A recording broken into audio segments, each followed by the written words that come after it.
Welcome to This Is Not About Your Body, where we talk about all the real shit that body image issues are actually about because they're never just about the way you look. I'm your host, Jessie Nealand, and today I have with me Dr. Asher Larmie, who uses he, him pronouns and is a transgender, non-binary doctor and fat liberationist who is campaigning for an end to medical weight stigma. I actually had Asher on season 2, I think episode 18. The episode was called Doctors Aren't Great. So if you want to, swing back and check that out, there's lots of really awesome insights in that one. But I wanted to have him back on here today to kind of go a little bit deeper into weight stigma in the medical space or through the lens of a doctor, because it's fascinating and horrifying. And welcome, Asher.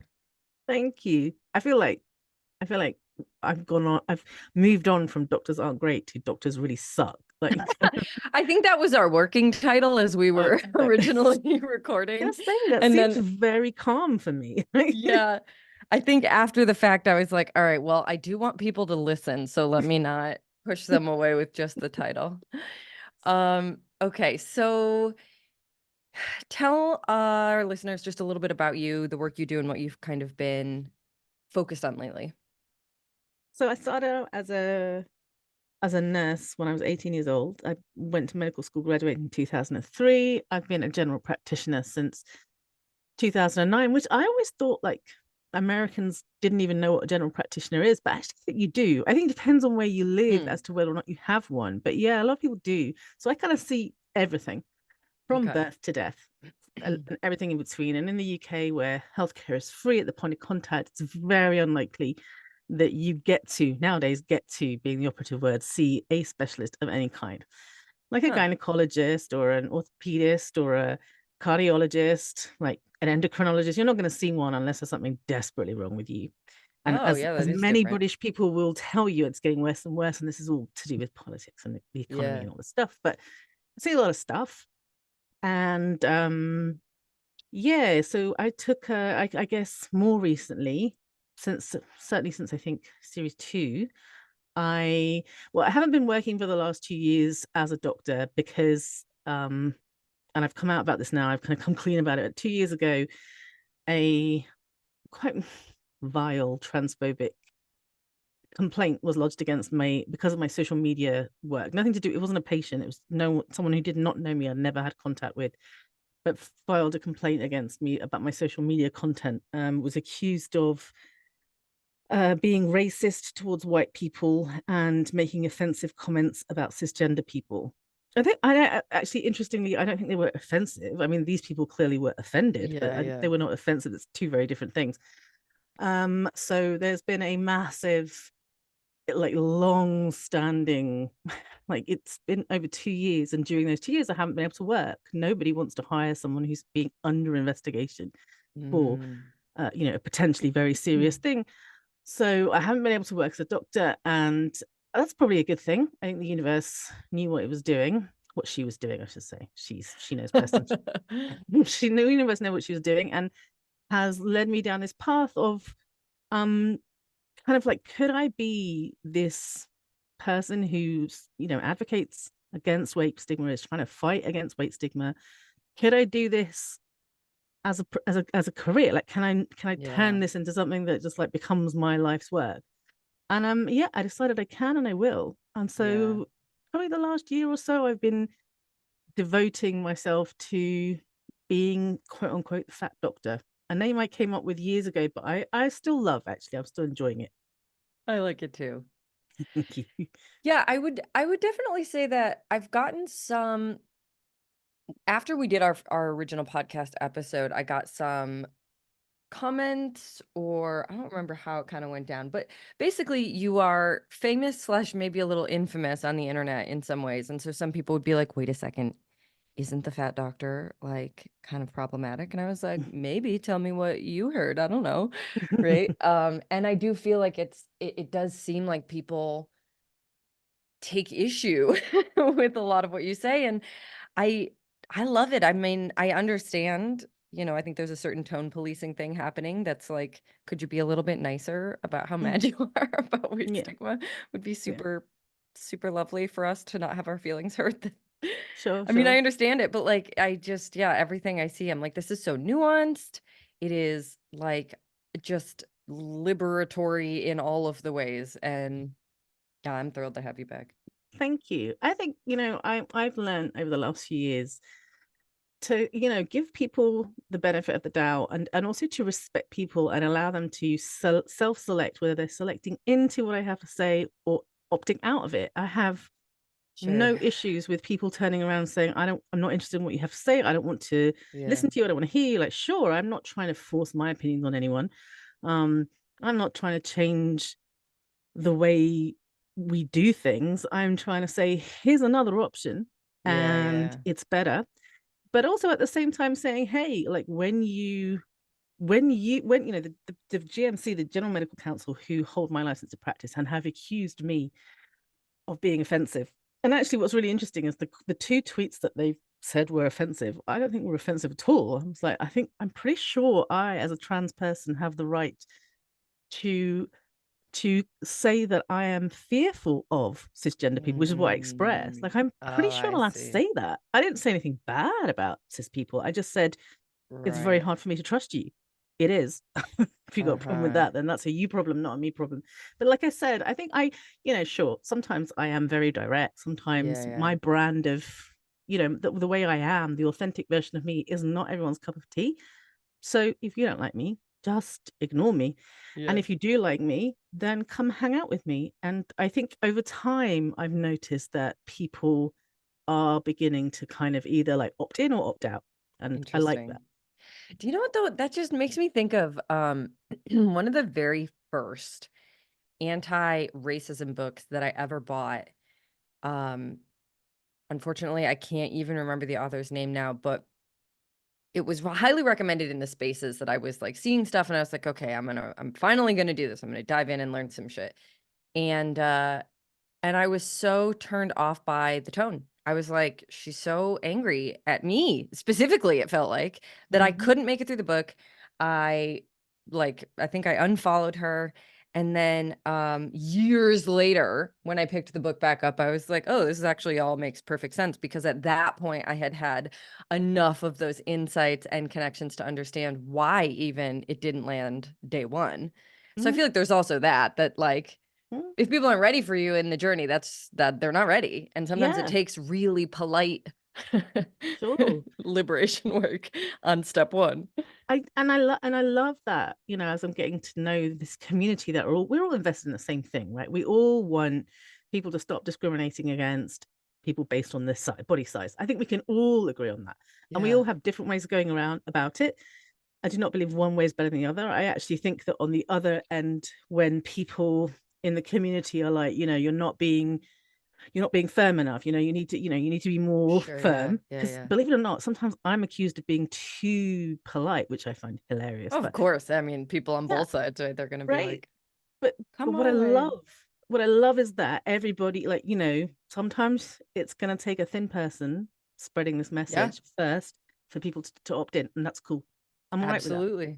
They'll come to me 100%. when they're ready. And before then they have all the benefits of all the other amazing people out there, many of whom I've gotten to know and am following and Yeah. really love the stuff that they're doing. So yeah, I'm not everybody's cup of tea. Do you know what Marmite is? You won't know what that is. Marmite? Isn't that Yeah. the Australian salty thing? Right. So you know something about it. So okay, they Put have on toast, I think. Vegemites. Oh, They have wrong one. Vegemite. Do Okay. not confuse. They have Vegemite. We have Marmite. Okay. We'll argue to the cows come home about whose is better. Okay. But it is a yeast extract. It's the color of. It's not quite black, but it's almost black. It's an inky color. It's very very salty, and you put it on usually on toast with butter and then this Huh. kind of a small amount of stuff. Now, the like advertising campaign for years in the UK was Marmite. You either love it or you hate it, and so there's an entire generation of us that have grown up that in the UK will just say, "Oh, I'm like Marmite. You either love me or you hate me." And I think that's Oh, that's that it that doesn't translate, unfortunately, across the world, which is a shame. right. Yeah. I don't know that we have anything that known. I mean, we have plenty of divisive items, but okay. So I wanted to ask you, a lot of what you've been posting lately is like this completely straightforward idea that if we had a safe and sustainable way to get someone to lose weight, then it wouldn't be so crazy for doctors to recommend it, right? Like, even though there's a lot of issues sprinkled throughout that entire sentence that I just said, um, one of the main things that I hear you talking about is like, we don't have that.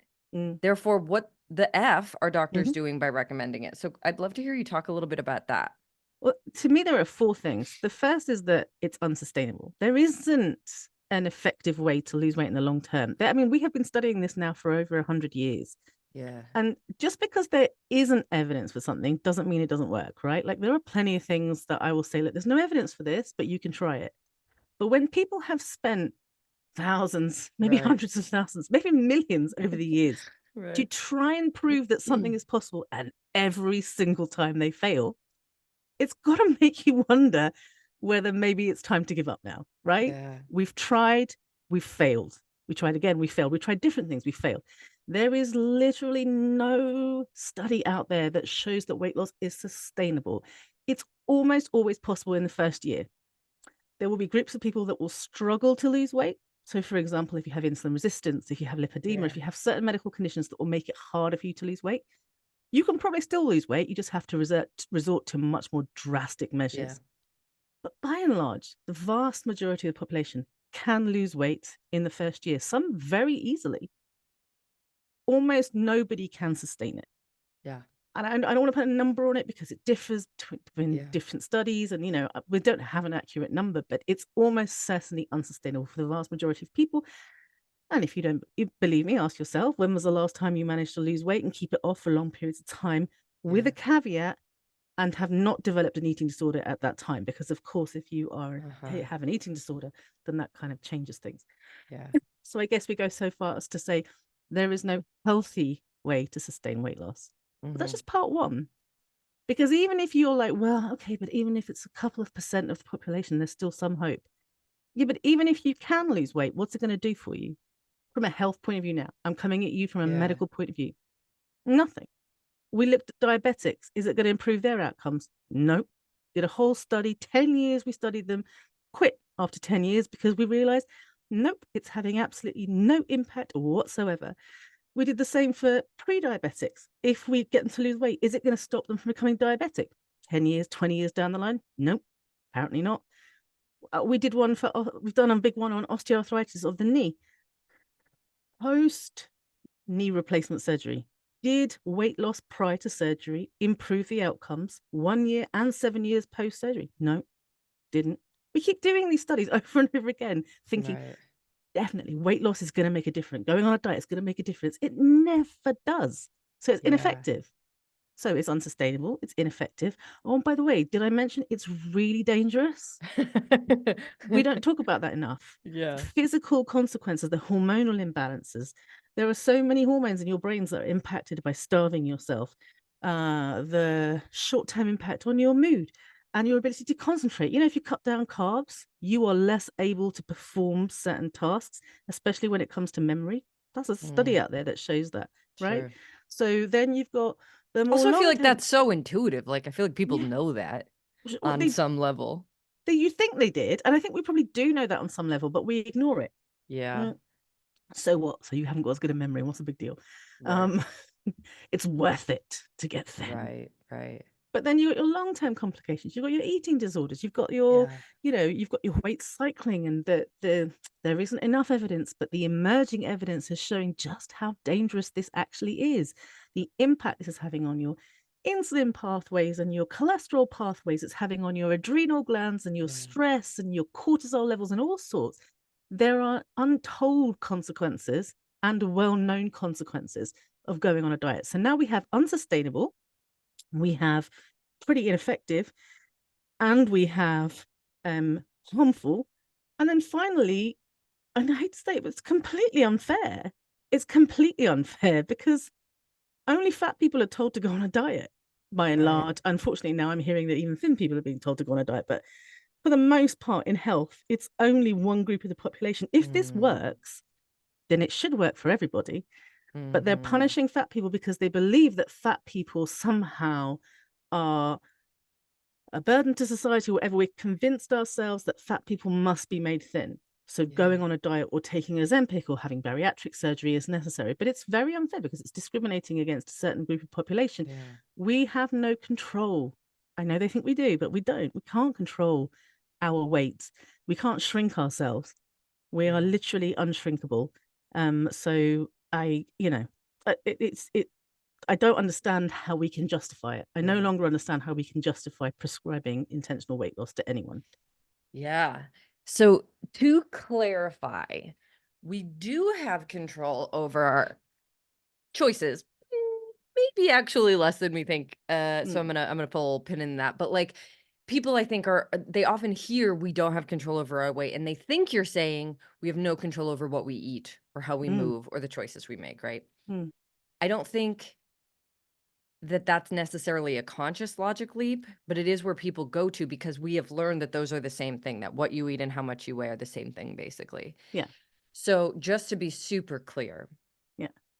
you do, for the most part, have control over what you do. It is these outcomes Mm, that we do not have control over. And that is to say that, like, if you happened to have gained weight because of behavioral things that are within your control, which some people do, and then you change those behavioral things, you may lose weight and it may be sustainable. But the idea that weight is caused by behavioral things is completely not the case for most people. Does yeah, I mean, that track? we did a study not that long ago. It was published a few months ago now. I can't remember if it was, I think it was beginning of 24, so it would have been like a couple of months ago. It's a really fascinating study where they looked at the UK Biobank, which is perhaps one of the biggest data sort of databases that we have access to now. It looks at, I can't remember, I think it's 100,000 people, possibly it's 200,000 people. It's a massive amount of people. We've got data from 2001 until now. So it was an American study, but it looked at the UK Biobank, and they were specifically targeted at studying fat people. So they only looked at fat people, and they were trying to understand sort of what they were looking at social isolation. Actually, that's what they were particularly interested in: Mm, social isolation and how that impacted quote unquote obesity. interesting. But what, in order to do the study, they had to compare it with lots of other markers, right? Because you had to adjust for all these other Yeah. markers that could potentially impact it as well. And so, one of the byproducts of this study, whilst it wasn't actually the whole point of the study, one of the beautiful byproducts of this study is it looked at, and I've done a blog post about this if you want to see the pictures, it looked at what was most impactful. So they looked at, for example, cardiovascular disease, and they were like, looked at what was most impactful. And they listed, I think, was out of 20, all the things in order of what was most impactful. So with cardiovascular disease, it was the obvious ones to start with. You are one of the biggest risk factors is having diabetes. We knew this. Another big risk factor, having high blood pressure. We knew this. The biggest risk factor by far, smoking. We knew this. Mm, This is not yeah. news to any of us. But here's where it gets interesting. You've got social isolation really high up. I believe it was fourth. You have social deprivation really high up.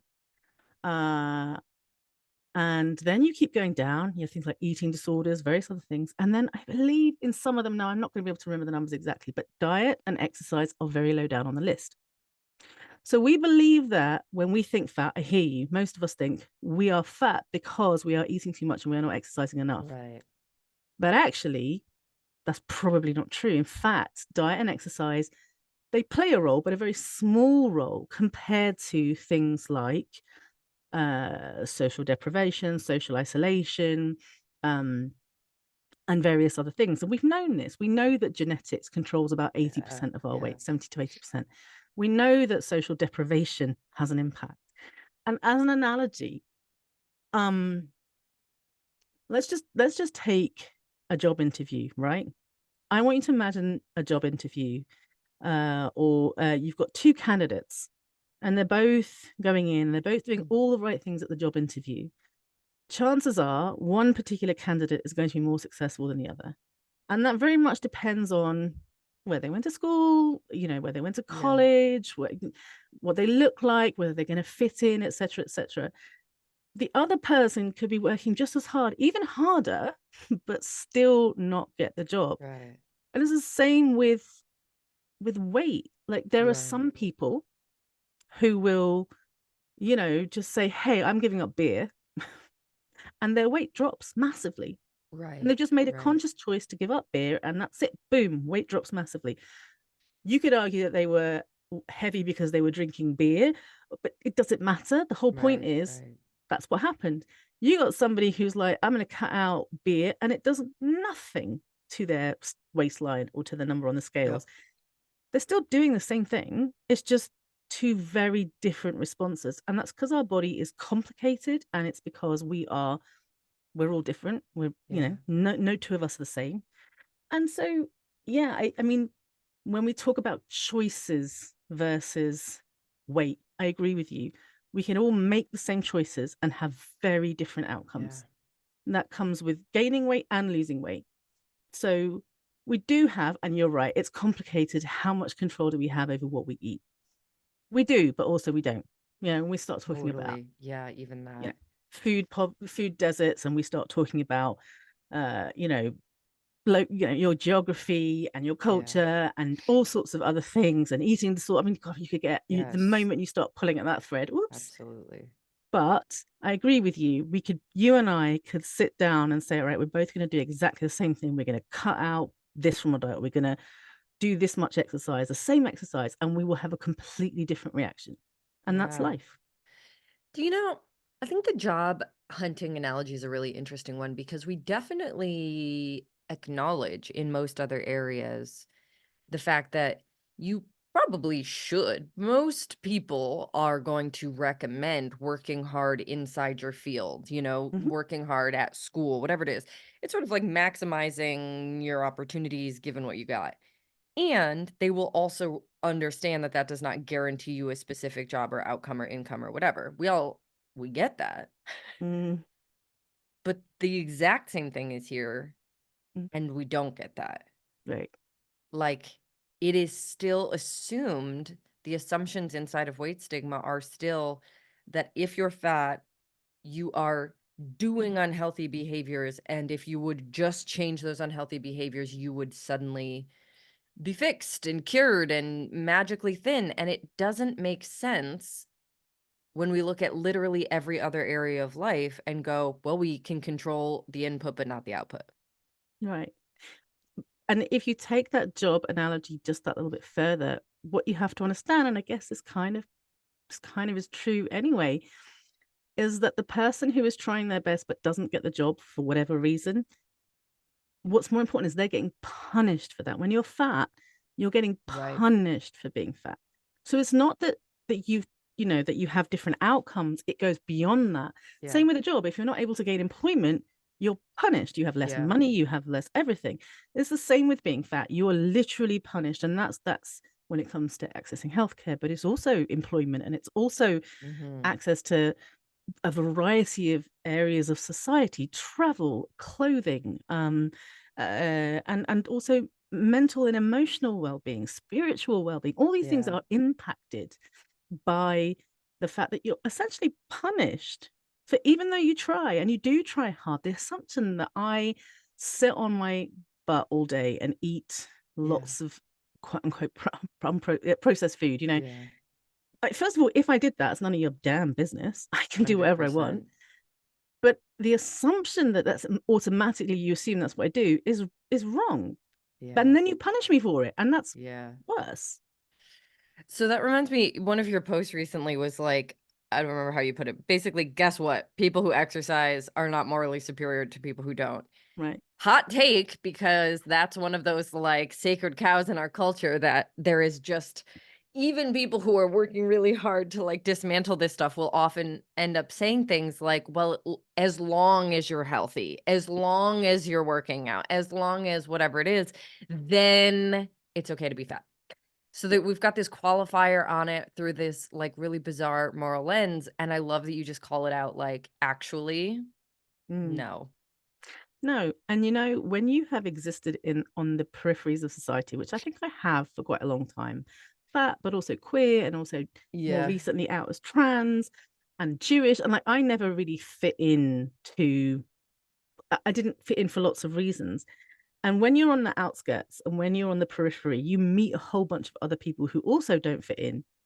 And what you realize is that these things that we as a society hold sacred are actually massively exclusionary. So we'll take Yeah. exercise. Yeah, sure, if you're able-bodied and you can, like, that's nice. Yeah. Take health. I mean, some people aren't healthy. Yeah. They're born with illnesses. Are we, and this, so when someone says, as long as you're healthy, well, dude, what happens to all the people that I aren't know. healthy? I What know. about them? And we don't realize we're being exclusive. It's not our fault. There's no judgment here. I've done this most of my life, but I'm just getting more and more used to it. And I remember being queer. I remember being queer in the 90s. And I remember being told, well, as long as you don't put your lifestyle, rub your lifestyle in our faces. That was Oh, what people said. And we that's still what, hear that. yeah. I grew up with that Yeah. 100%. Just, okay, you do you, but as long as you don't put your lifestyle Yeah, in my just face. And don't put it in my face. yeah, don't rub it in. I was always like, by what? Existing. Yeah, Like, you just, quite literally. I'm not allowed to do everything that you're allowed to do just because you don't like the look of my lifestyle. So I think I come from a place of having been told that since I was a teenager and just thinking that's not fair. And perhaps that's why I'm very blunt, because I made that comment about exercise. You're not morally superior just because you exercise, because you're not. And I've met a whole bunch of people. I work, a lot of my clients will have chronic fatigue, fibromyalgia, a lot of invisible disabilities. They will be neurodivergent. That often these things are completely ignored when people talk Yeah. about health. And so they'll be like, exercise is great, but you know what happens to me when I exercise? And I'm like, yeah, because I've listened, I've paid attention, I get it. You are not morally superior just because you exercise. And I've just written an email about this. There were times in my life, believe it or not, within the last decade, I was running like 3 miles every other day. I was going to several workout classes a week. There were times when I spent most of my time in the gym, Mm. and I thought I was amazing. I thought I was morally superior, interspersed between times when I couldn't be bothered to get up ever, and I had a very Yeah. sedentary life. And now I'm just like, well, I was me the whole time, and me going to the gym felt more virtuous, felt Yeah. morally superior, Yeah. but was in no way morally superior. And often at times it coexisted with periods of my life when I wasn't in a great place, if I'm Yeah. honest, and I was compensating by trying to control, Totally. exercise. So there's no judgment. And hey, like, I've got no problems with people who exercise. I think it's great. But for me, exercise or movement nowadays, I believe it should be pleasurable. I'm all about Yeah. pleasure and hedonism. And if you like moving, like, sometimes I love a good stretch. It feels real Yeah. good. And I love a walk with the dogs.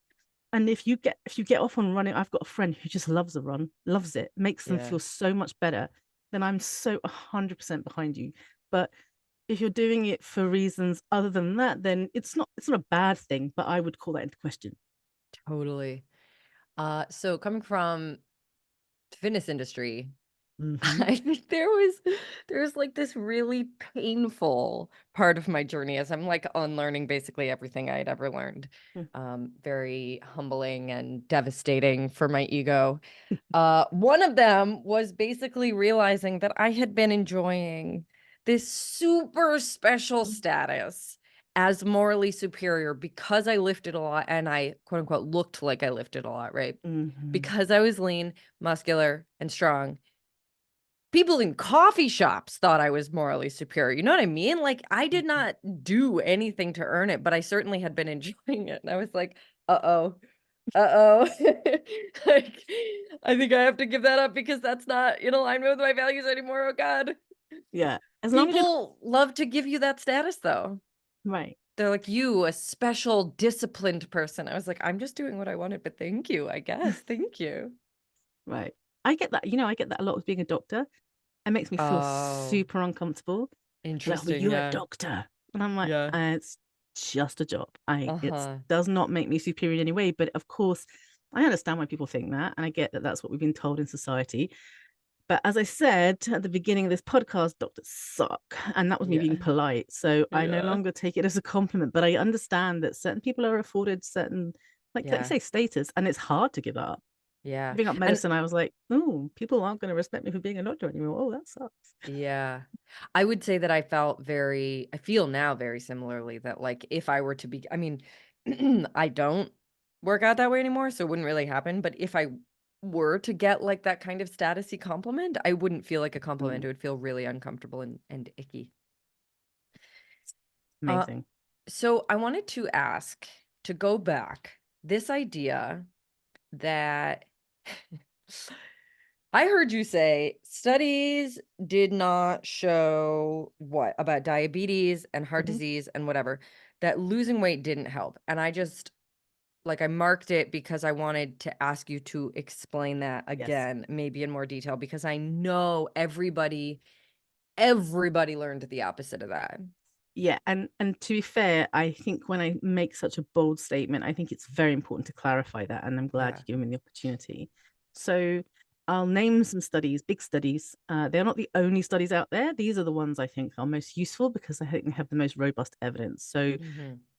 diabetes is a good one. I know a lot about diabetes. I used to treat a lot of diabetes. I also have type 2 diabetes, and I've also dealt with the stigma of type 2 diabetes Yeah. for quite some time. The fear of it, and then the actual diagnosis of it, and then having to come to terms with it. So it's something I can relate to. Yeah. I mean, so what I'm saying is I can talk about diabetes, but I could also talk about all sorts of other conditions as well. I'll use Yeah. diabetes as an example, again, because we have a lot of robust evidence. Yeah. So there's three studies. There was the Diabetes Prevention Program Outcomes Study, sometimes called DPPOS. What they did was, this was, I think, end of the 90s, beginning of the 2000s. They took a group of people with impaired glucose tolerance, which you would probably know as pre-diabetes. Same thing. And so they'd all been diagnosed with pre-diabetes, and then they followed them for 3 years initially, and they were separated into three groups. One did nothing, control group.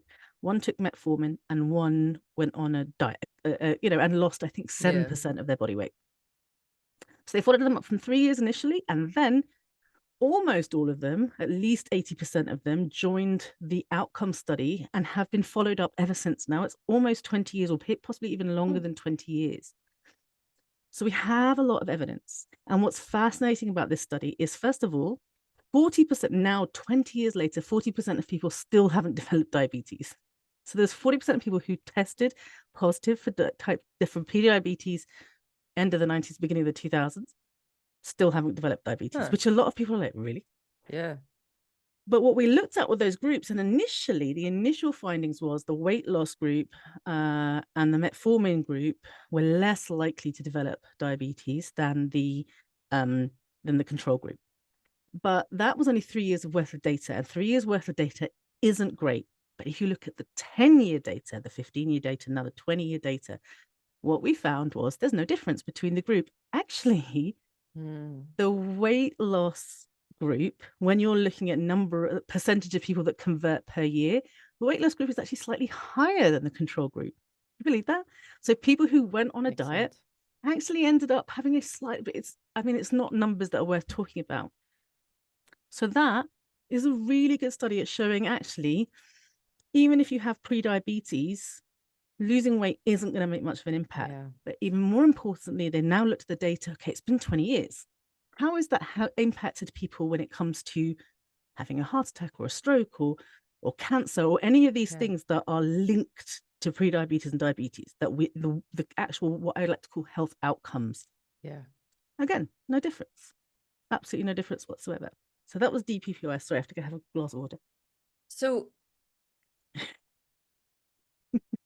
You don't like it, do you? no, I love it. I love it. I'm like trying to think, okay, so what are people going to be asking themselves in this moment as they're hearing this? And my thought is like just brain melting or that you're lying. Like I don't think people can process it because it's Sure. so opposite to everything that people learn Yeah. in fitness, diet, wellness culture. Sure, but I mean, the DPPOS is a huge study, and there are lots of papers that have been written about it. And you can, Yeah. I actually wrote a book about navigating insulin resistance. This is not me trying to plug it.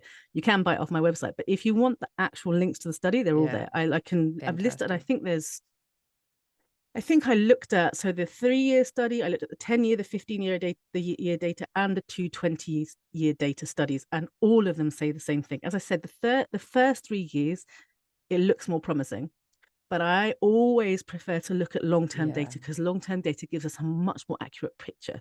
Yeah. What happens in 3 years can be impacted by all sorts of factors, but 10 years is sturdy data. And this Yeah. was again, we're talking thousands of people, I think. Well, definitely hundreds, a Yeah, huge yeah, number. So that was DPOS. I remember I said there's 3 studies. The yeah. second was Look Ahead. Look Ahead uh, was a study where I can't remember all the things they had to do, but basically it was two groups um, who were diabetic now, not pre-diabetic, type 2 diabetes, and half of them basically it was a randomized controlled trial. You either went into the control group or you went into the kind of intensive lifestyle intervention group. And they believed that if you were a diabetic who lost weight and exercised and did all the things that your diabetic doctors will tell you to do, that there'd be better health outcomes, fewer heart attacks, fewer cancers, fewer strokes, fewer deaths. That's what they believed. That was what they were aiming to prove. So they waited for 10 years. And at the 10-year mark, they stopped the study. And they stopped the study because there was no difference. The control group and the weight loss group, Right, right. no difference. So they said, well, we can't keep doing this. We can't afford to keep Oh doing my this. So they God. stopped. So again, you probably would have found after a year that the weight loss group, their A1C would have come down and maybe they came off their medications and maybe their blood pressure improved. Sure, Right. in the first year, you're going to find lots of amazing things. But over 10 years, there was no difference. So here's me, diabetic, diagnosed a year ago. First thing I'm told, exercise, lose weight, exercise, lose weight, exercise, lose weight. Why? Because it will improve your outcomes. Are you sure? Because there's evidence that proves otherwise. I mean, there's no Yeah. question about this evidence. And then lastly, we have the direct study. Now, the sneakily, the evidence for the direct study only came out last year, and they haven't published any decent papers about it. And I know why. It's obvious. They took 300 people. This was in the UK, actually in Scotland, which is where I live. So very offensive to me.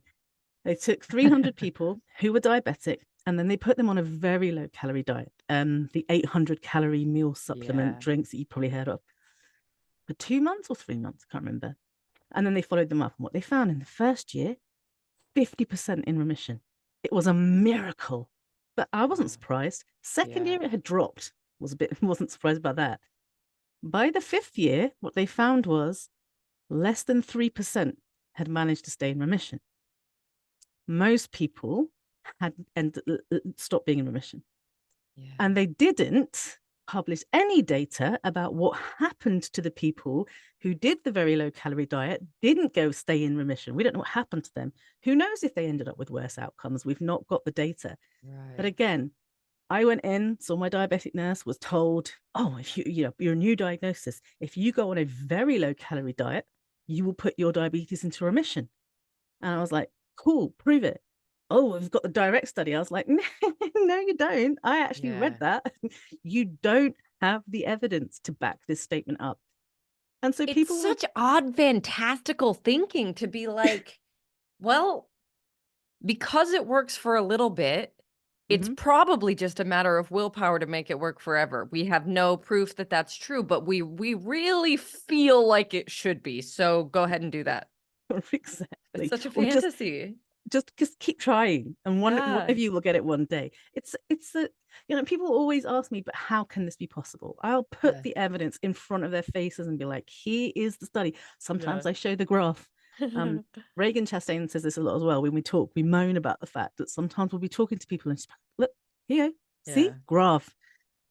People they can't Yeah. accept it because it goes against everything we thought Yeah. about. But what I like to remind people is the reason you believe that weight loss is a cure for any health disease is because the weight loss industry has invested billions over the last few decades to Yeah. make you think that way.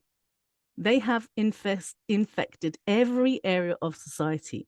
So no one is willing to believe the science, the data. They Yeah. just can't get over it. So they hear it and then they're just like, well, Ash is cherry picking the data. I'm like, Yeah. find me a better study than Look Ahead. I mean, it was a Yeah. groundbreaking study, Yeah. but I must be wrong, And it would right? be bad enough if this was just like, articles in magazines Mm, and news sources, but these are, for the most part, everybody's doctor is telling them, "Oh, be careful not to gain weight or please lose weight because you're going to get diabetes. And if you do have diabetes now, the end goal is always weight loss." And it's absolutely so interconnected with the medical system, particularly around diabetes. I would Yeah, say in the US, maybe more than any of the others. I mean, I know there's a lot of that, crossover with a lot of No, different outcomes, but diabetes is very much like the American connection with obesity and diabetes. It's like the Venn diagram is a perfect circle. it is. And you know why? Because the American Diabetes Platinum sponsor has been Novo Nordisk for, I don't know, for over a decade. Novo Nordisk is spending 500,000, half a million a year on the American Diabetes Association. Do not think for one second that the American Diabetes Association is a charity. It is a corporate mouthpiece for weight loss manufacturers like Novo Wait, Nordisk and go Eli back because Lilly. I don't know what you're saying. Oh, you Norvo don't know who Novo Notice? Nordisk are? You haven't No. heard me ranting and raving enough. Jesse, I feel that Okay. you need Or to maybe I'm used to reading it in words and I haven't heard it out loud. or maybe you just like need to totally rein me in right now because I may accidentally spew out a lot of stuff. But No, just Novo, give me the quick context one. because yeah. They make Ozempic. Oh, so you're saying that the company, Yeah, a weight loss company, basically is in charge of the American Diabetes yeah, Association, you're saying? yeah. Oh, No, I mean, oh, don't of laugh. course it is. Yes, yes, they No, are. of course. I got Yeah. it. I got So you. the platinum sponsors are Novo Nordisk and Eli Lilly, the makers of Ozempic, Wegovy, Saxenda, and Ah, Mounjaro. And they have been for over a decade. awesome. And Awesome. I want you to Awesome. know that your CDC Mm-hmm. takes all the direction. The CDC takes direction from the ADA. And when the CDC is called into question, why did you do this? Why did you do that? Because the ADA said we should. And we trust them because they are the experts in this condition. Go look it up. And there's a I'm not fantastic, surprised, but I did not know that. That is mm, upsetting and also like makes perfect sense. there's an article in Science. No, it's a science. They might make that up. Can't remember what journal it is. And maybe I'll send it to you and you can link it to the show Sounds notes. good, yeah. I'd love for everybody to have a read of this because it's a magazine article. It's not a journal. Like, anyone can Yeah, read it, yeah. and it describes the PR stunt that is pre-diabetes and how like what you and then why it's different in America than it is anywhere else in the world.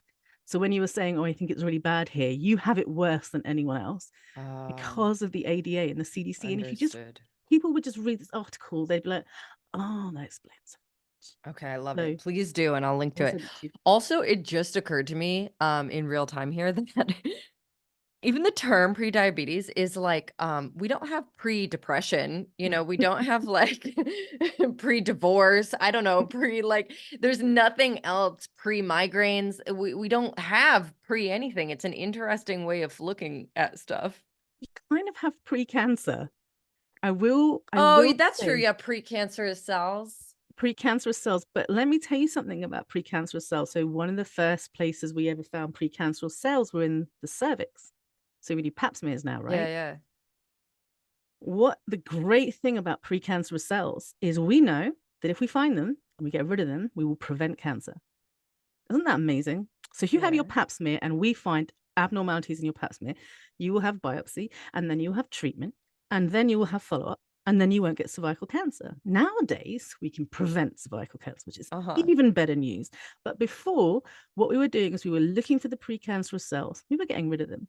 The thing about pre-diabetes and why it's not the same as precancer is because when we identify it, it does not mean you're going to develop diabetes.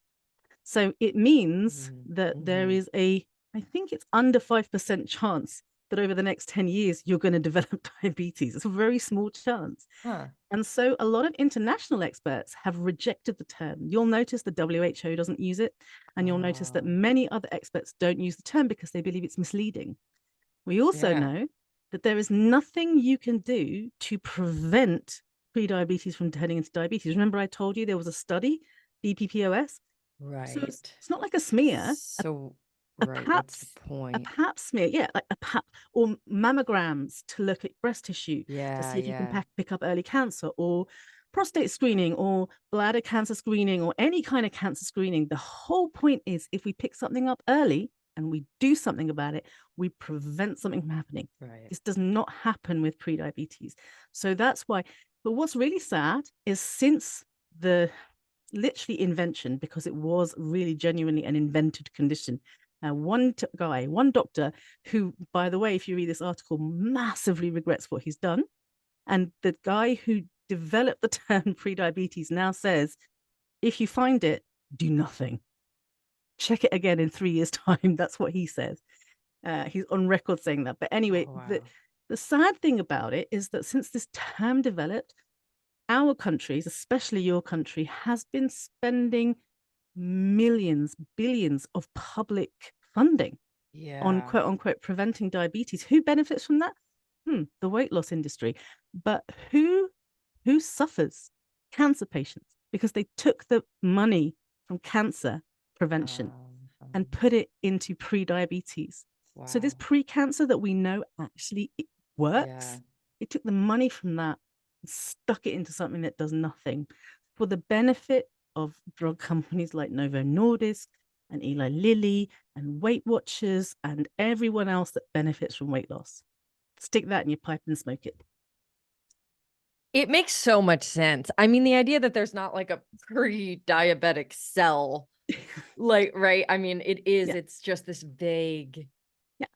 collection of statistics or whatever they're looking Mm. at to diagnose it. It makes so much sense. It also makes me want to start calling everything like pre whatever, like children are just pre-adults. Like that's I just feel like it's a lens. You can look at the world that way. I think we can have fun with this. I think you and I should be on each other's social media from now onwards, Yeah. kind of like bringing this up on a regular As a basis. pre-elderly person, I feel very confidently saying this. You're not gonna stop it. It's gonna be that way no matter what. So something that I see you talk about that I think is really important, especially for anybody who has diabetes, who is afraid of diabetes, who is deeply invested in trying to avoid diabetes. This is such a thing. I hear you talk about as someone who has it and Mm, knows all this background, that you are not going to go the direction of what the doctors are prescribing for you. mm, But you still have to live inside of a system that's going to constantly give you misinformation, mm. who is going to discriminate and, marginalize you based on these factors. And it kind of fucks with your eating, right? Like I saw you write that thing that was like, listen, there's a lot to balance here because there are some factual outcomes about Mhm. what you eat and how that manages blood sugar. There are also like the need to not be restrictive in dieting and stressed. And like it's very messy, right? So I would love to hear you talk a little bit about that experience. Wow. Well, the first thing that I don't do, because I, again, have read the evidence, is I don't measure my blood sugar ever. Love it. I'm a type 2 diabetic, and I know that the only reason that you need to measure your blood sugar is if there is a risk of your blood pressure of sugar going very low, if you're type 2.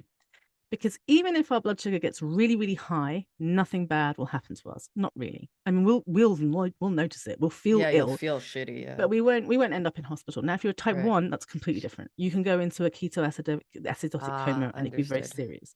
So this does not apply for type 1s. This is type 2s. The only time we need to know about our blood sugar is if it's going too low. So there are certain medications that can make you hypo. So glycoside is one of the common ones. So if you're on glycoside, you must measure your blood sugar.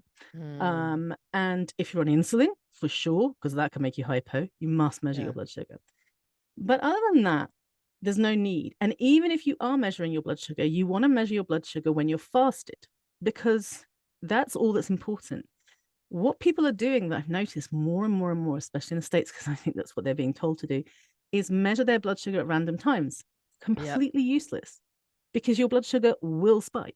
Everybody's blood sugar will spike. You don't have to be diabetic to have spiking blood sugar, Yeah. and that's normal. So I rely on, as I should, much more long-term numbers, which is the A1C that looks at your blood sugar over the last 3 months, 2 to 3 months. Yeah. That I get done, as I should do. I'm on medications, and when my A1C is high, and I think actually, we agree that's a bit too high, we need to do something, I will take action, and that usually involves upping a dose or take. I've now just started a new medication which makes me super thirsty.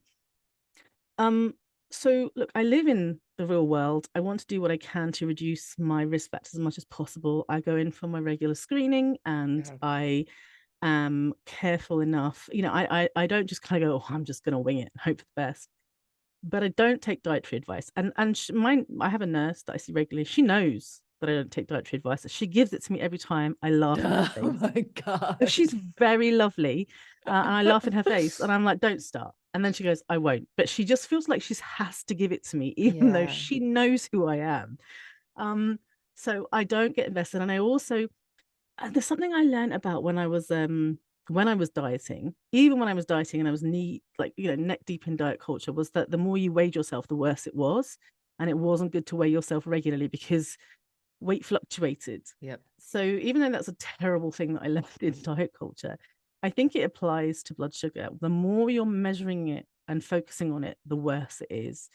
You need to take a step back because Yeah. actually all of the data is saying relax the reins. Yeah. This is not Yeah. type 1. This is type 2, and it's a very different condition. And stress plays a much more important role in type 2. Yeah. Don't forget, type 1, your pancreas isn't working. Type 2, it's not your pancreas, it's your cells. Your pancreas, especially at the beginning, works just fine. Yeah. It's the cells that are malfunctioning. And stress has a huge impact on our cells. Yeah. So I'm trying to Which, by the reduce. way, is so true of most of the things that people like chronic pain, IBS, Yeah, migraines. There's so many things that essentially are not a structural problem. yeah. They are stress related or influenced or whatever. And so the Mhm. more you stress about your health issues, the worse your health issues are going to get. And it is a nasty cycle. Exactly. And this is where, I mean, I'm still working on the food thing. It takes sometimes the joy out of food because you're Mm, constantly trying to, you know, I sometimes find myself like, I'm trying to pair my proteins and my fats and my fibers and stuff. Like, I yeah. can't just go, fuck it, I'm going to have whatever I want. Although I do sometimes. And again, this is something that we need to practice is that by trying to be strict all the time, I'm causing myself too much stress. It's freaking me out. It's worrying me. Yeah. So I allow myself, for the most part, to try and find ways that I can nourish my body with things that I love. I'm not cutting out Yeah. sugar or anything stupid like that, but I try and maintain a balanced diet.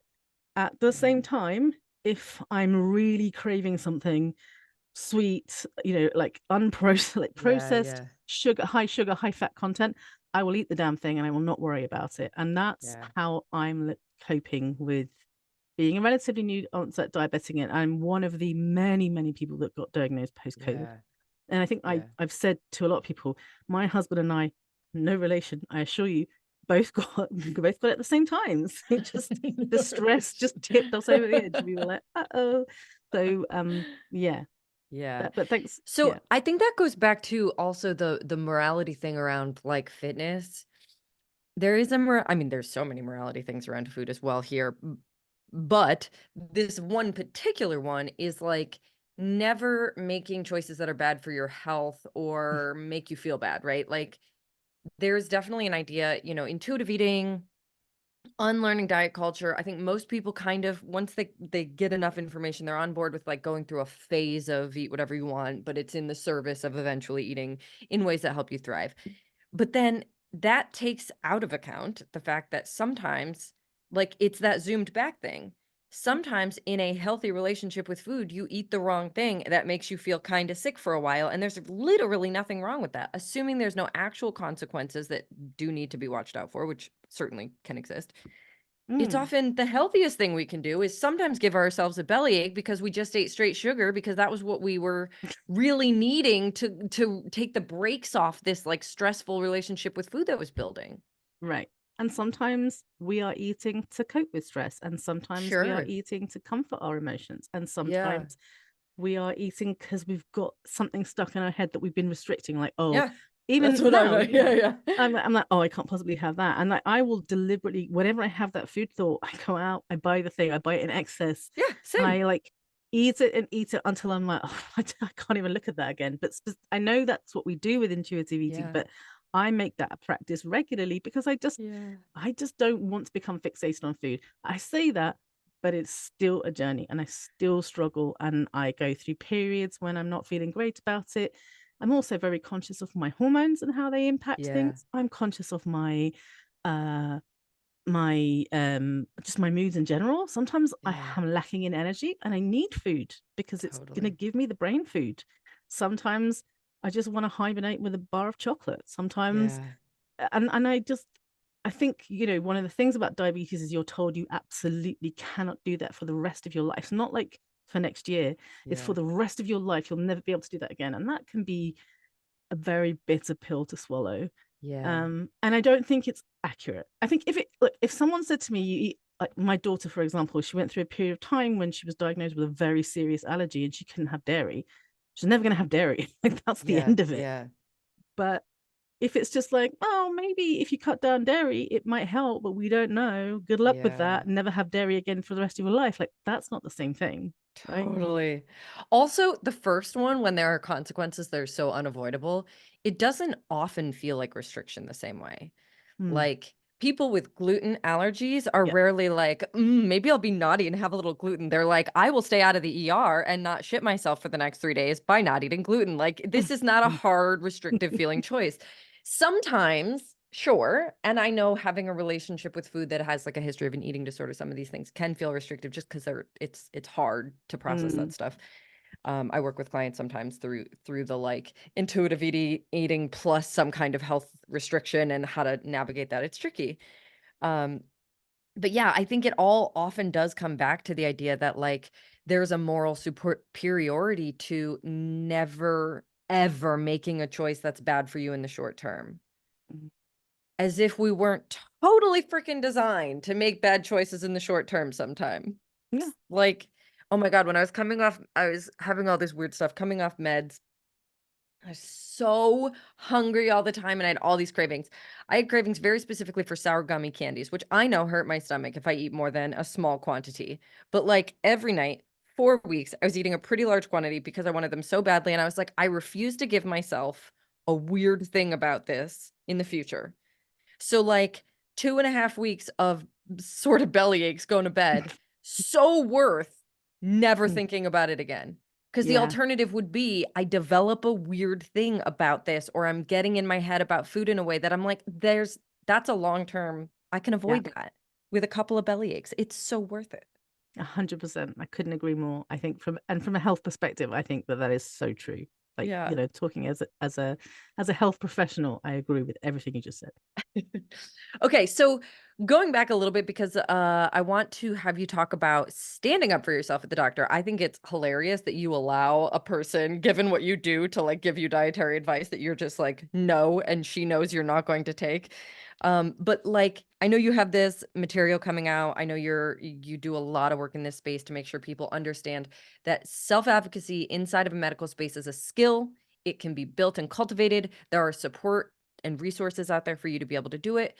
Most people probably assume that you just get told what you get told, you get bounced around the way you get bounced around. Personally, I encourage all my clients to not get weighed at the doctor's office, even Mm. if they don't have their own personal trigger, because I believe it makes the more of us who can do it safely, who can step into that uncomfortable conversation with the NP or whatever it is, then the more often an NP has heard of this Mm. before, right? Like it's like we're spreading it even if we're not the beneficiaries.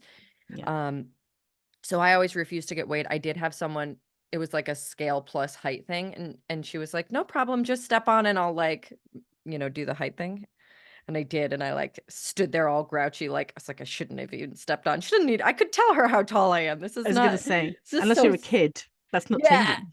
and it doesn't matter in the slightest. And I felt duped Yeah. anyway. But like, it's a skill. So tell me about how you like the resources you offer and how you support people in that space.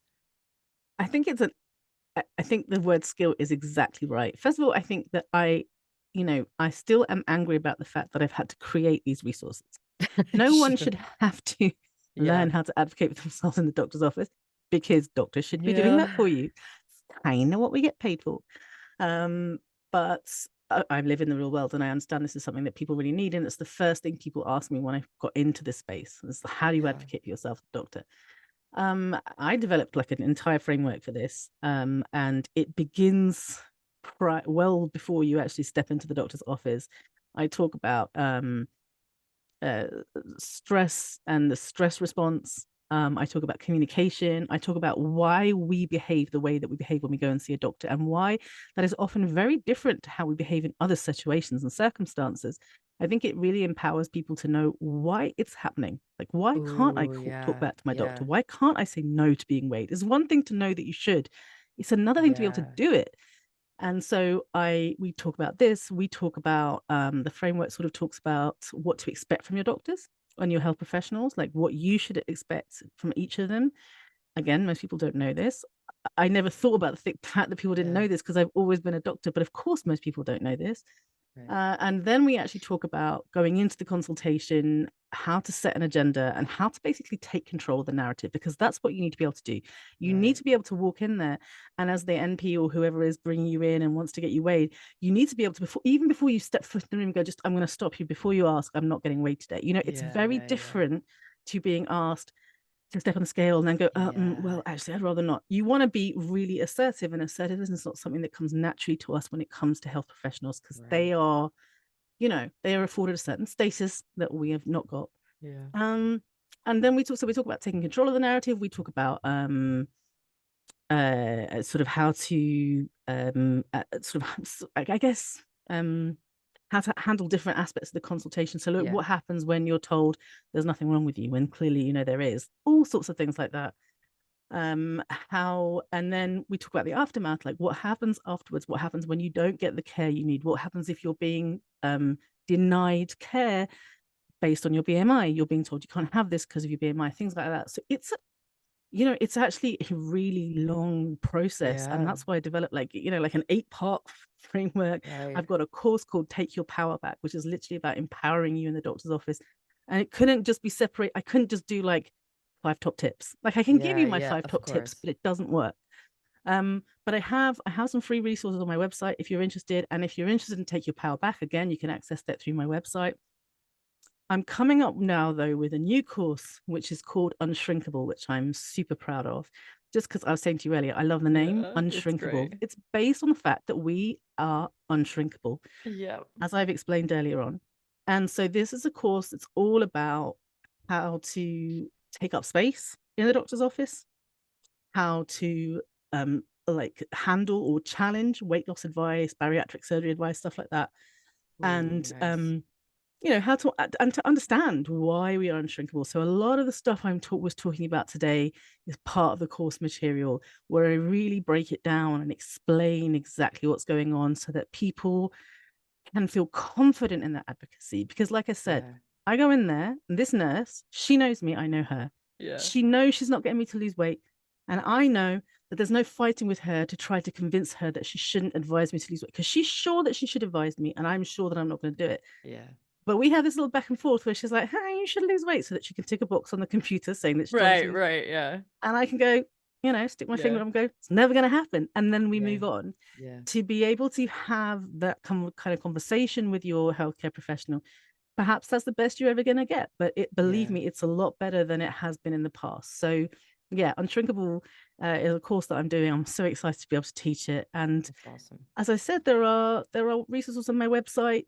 If you sign up to my emails, you get me you basically get this in email form every day. Yeah.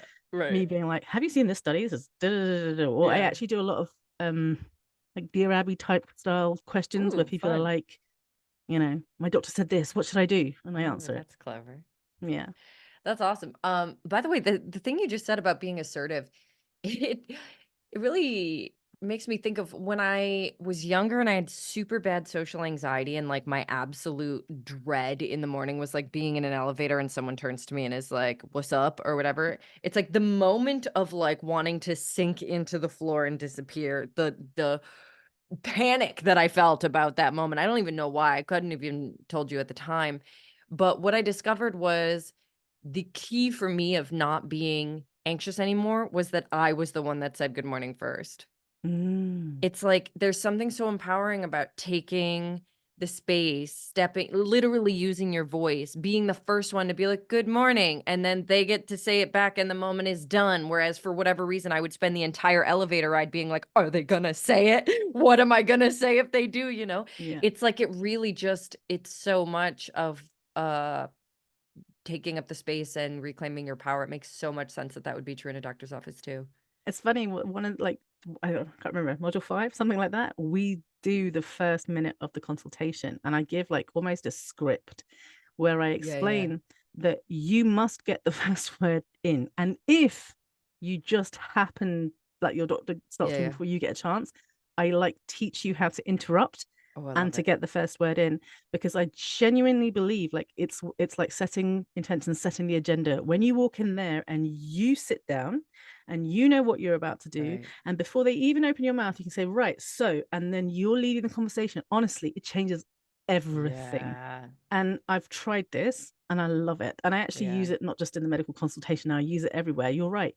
We, especially if you have, if you exist in a marginalized body, or you have social anxiety or whatever, like Yeah. you've been conditioned to believe that, or even just if you were a woman or you were, you were Yeah. socially conditioned as a woman, you've been conditioned to believe that you only speak when you're spoken to.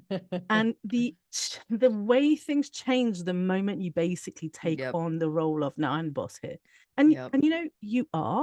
you get that your doctors are being paid to work for you, Right. not the other way around. They get paid a lot of money to literally let you, to give you what you need. So once you begin to switch that, and you, as you say, you're the one that goes in and says good morning, Yeah. and let's begin. And let me tell you what's going to happen today, Yeah. which is what we do in the first minute. We set out our ideas, our concerns, and our expectations, so Makes so that much by the time sense. the doctor opens their mouth, they've got no choice but to follow. What are they going to say? No, I want you to do things my way. No, they won't. They'll just follow along. Right. Ooh, I love it. Okay. Mm. Thank you so much for sharing all of this and for being here. Everybody, I am going to link to some of these resources and things that we've been talking about. I would love that article if you have it. I'll include that. Go follow Asher, go sign up for his email list and read all the resources and take your power back at the doctor's office, et cetera, et cetera. Also, continue, I don't know, unlearning the fact that everything you learned is wrong. It's kind of a big task there, but I feel like some of what we talked about, especially in that space of diabetes, like it's so, so important that we continue learning, because we are pushing back against stuff that it feels so common sense at this point that literally there's no room to learn anymore. It's Yeah. become indoctrinated into our brains. We don't even have space to take in new information because we're like, well, that just can't be true. Mhm. Everything literally anyone has ever told me goes against that. But who told you? Probably, as you mentioned, you know, diet culture has their fingers Mm. in all the pots. So, Okay. oh, thank you so much for being here. Thanks, baby. Where can people find you? Social media, website, whatever. Just go to fatdoctor.co.uk. Remember, I'm co.uk, not com. I live in the UK, very proud, and .org was too expensive. So it's fatdoctor.co.uk. You can find everything there, including the free resources, sign up to my emails, get the courses, whatever, and my socials, if you care to join me there too. Excellent. Thank you so much for being here. And to my listeners, thank you for being here, and I will catch you next week. Hi everyone, I'm Jessie Nealand. I just want to take a moment to thank you for watching this video. I put out new episodes of my podcast every Tuesday, so be sure to like, subscribe, and turn on notifications so that you don't miss those, and feel free to leave me a comment. If you are looking for more information about body neutrality or you want to work with me, you can always find me at my website, jessienealand.com, or you can purchase my book, Body Neutral, a revolutionary guide to overcoming body image issues, wherever you buy books, ebooks, or audiobooks. We can also connect on Instagram or TikTok. My handle is Jessie Nealand. And I make this podcast for free and without any sponsors or ads. So if you want to support my show, you can use the Patreon link in the show notes, and know that your support is always very much appreciated. Lastly, thank you to my brother, Jason Nealand, for creating the music that plays at the beginning of the show. And thank you for listening, learning, and moving toward personal and collective body liberation.